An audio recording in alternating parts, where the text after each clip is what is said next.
So here's our beautiful pond. Again, the rains have stopped. And here's the spillway. Here's our problem area. So I'm going to show you what we have going on and what I'm going to do. I mean, this is it. It's like there's like a 2x6 here or something. And when the water gets high, it comes up over this. The fish come down, they get washed out, and they go down there, down the creek, and down into the lower field. But this looks like it's going to be a fairly easy problem to solve because the banks are not high at all here. I mean, it's almost, there's such a very slight incline here. I'm thinking if we put a post here and a post here with some chicken wire going across, and I think I've got, it's 12-inch chicken wire, 12 inches tall. That should be all I'll need to do. I just got to make sure to come down here and keep the debris cleared out of it so that, you know, when the flood waters do come, it doesn't knock it out. But here's the materials I'm going to use. Very simple, you know. I've got a wonderful neighbor across the pond there, not England, but the actual pond here, who makes airplanes out of wood, and he often gives us his scrap. We burn what we can't use, we use what we can, but there's a couple pieces here. I don't know what these were. Propeller maybe? I don't know anything about airplanes except how to fly in them and jump out of them. And then here's our wire, hammer, and some nails, and our shovel. And I'm going to have to remove some of that grass over there to work with. And if you've been following, you know we use these little plastic sleds for wheelbarrows. So there's my stuff. I showed you the spillway, I showed you my dilemma, and here's the things I'm going to use. And now I'm just going to get started. Hey guys, there's Dearly, my lovely assistant. She's getting ready to be the camera woman.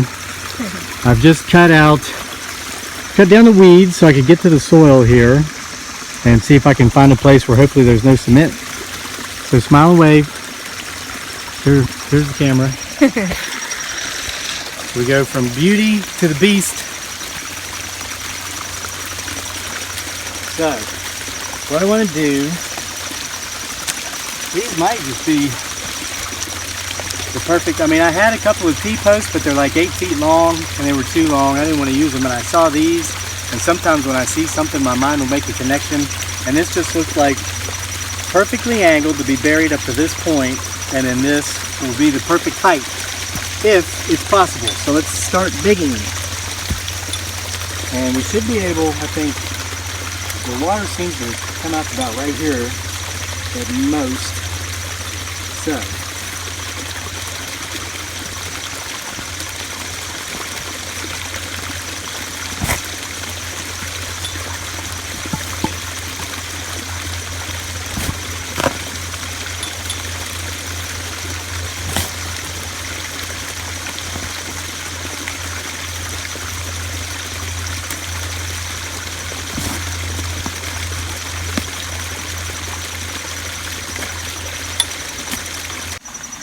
okay guys, honey, can you give them a shot straight down into the hole? I want to point something out.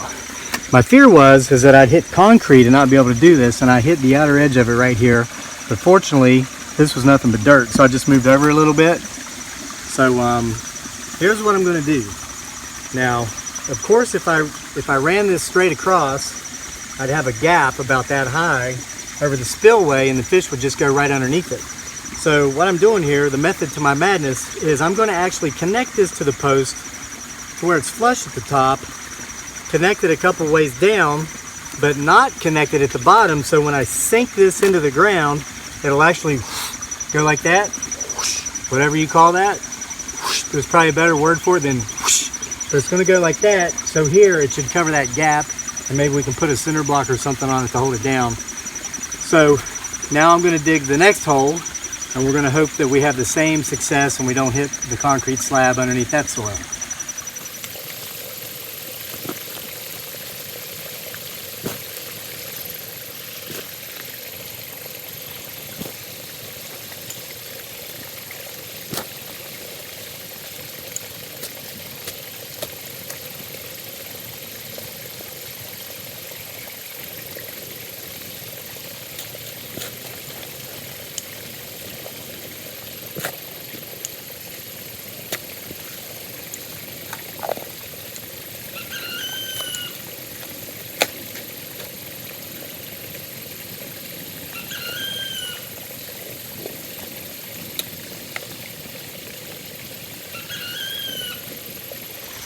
Okay, so we've got our holes dug, worked out perfectly. I didn't hit cement in either spot. So now we need to measure off our length, and of course we need to make sure this doesn't blow away and end up in the pond. So we've had this brand new chicken wire in there for quite a while. I knew we'd be able to use it at some point. So let me get this unrolled.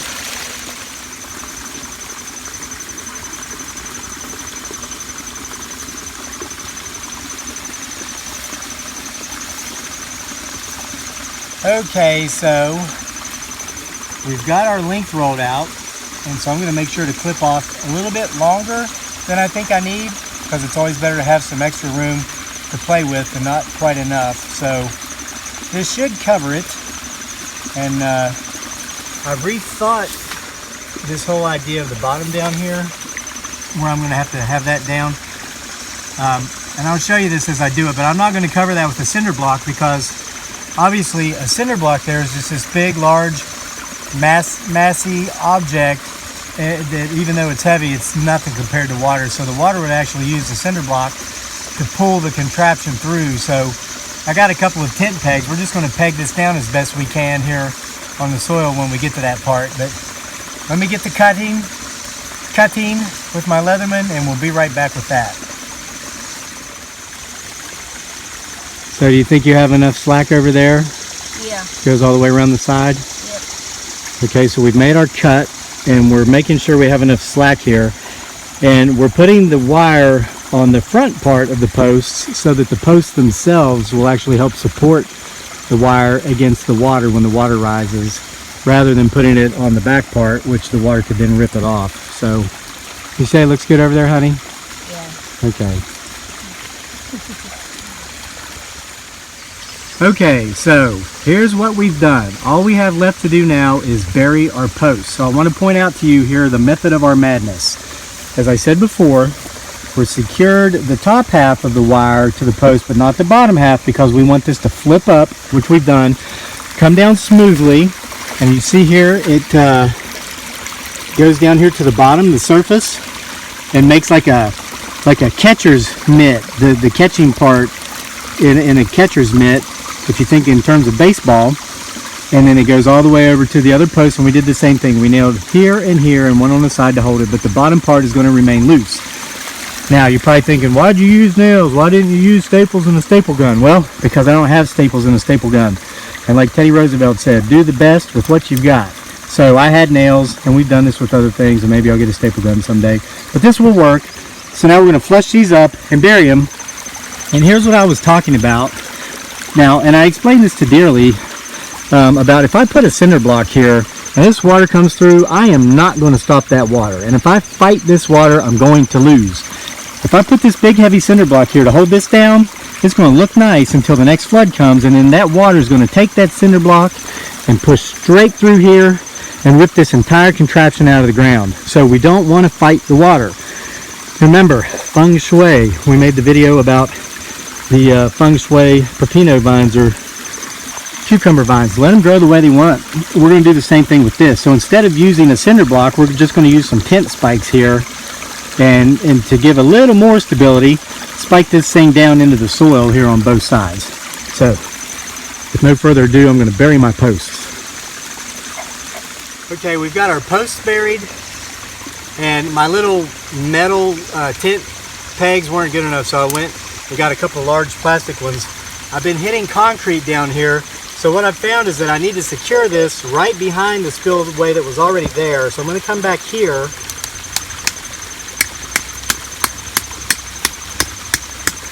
hammer that down in here, try to hold this down here to catch this, create this lovely pocket here to catch my fish. And then I'm going to come over here, and I've got to make sure I get back behind the existing spillway, because there's a concrete slab there.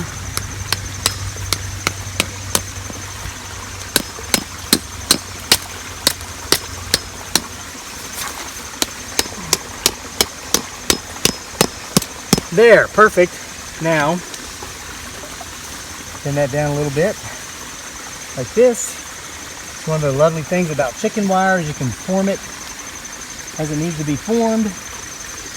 And that pretty much. Here's the thing, guys. We believe it's going to work. Let me get a fish here. Whoops. Again, my beautiful Rod Dearly says these poplar leaves look like t-shirts, but let's pretend for a minute it's a bluegill the size of my hand.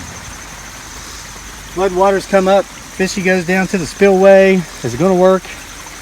Yay, look at that. Now, obviously we're going to have to come out here and keep this thing cleaned out.